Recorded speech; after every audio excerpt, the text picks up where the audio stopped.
Record-breaking nga pag-ubos ngadto sa tulo na lang kabagong kaso sa COVID-19. Ang natala sa dakbayan sa Subo apan, mayor may padayag nga dili ang ngayang mukumpiyansa busa.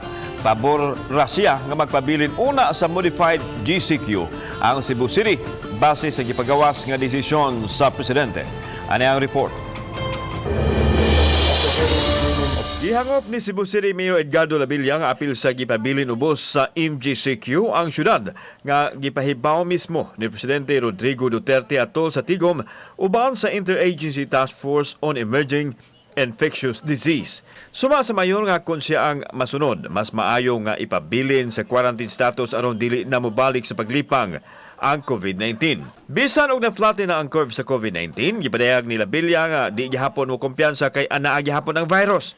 Para kanako, net modified general quarantine, maayo para nato. Kay kinahanglan na gyud ta nga naapay mga restrictions. Kung ato na ning wagtangon ang restrictions, unya ang virus ni apag tuyok-tuyok pa, delikado kaayo.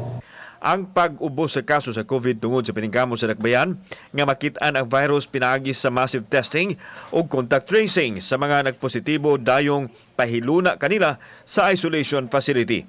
Admitido ang mayor nga dili layo ang posibilidad nga motaas og balik ang kaso tungod kay naamay gikinahanglang COVID testing sa 2,000 ka mga vendor sa carbon apan gikinahanglan nga ipadayon ang pagsuta sa nahimutangan sa virus aron makab-ot ang malungtarong virus containment. Gibalik tan-aw sa mayor ang nahitabo kaniadto dihang daghan kaayo ang kaso sa COVID tungod sa resulta sa massive testing. Na let's work harder and do better para ato gyud nga ma-achieve as much as possible na di man tong ingon na COVID-free dayon, but at least maproteksyonan nato ang atong katauhan. Kauban si Marlon Milgaso, ako si Alan Domingo. Balitang Bisdak.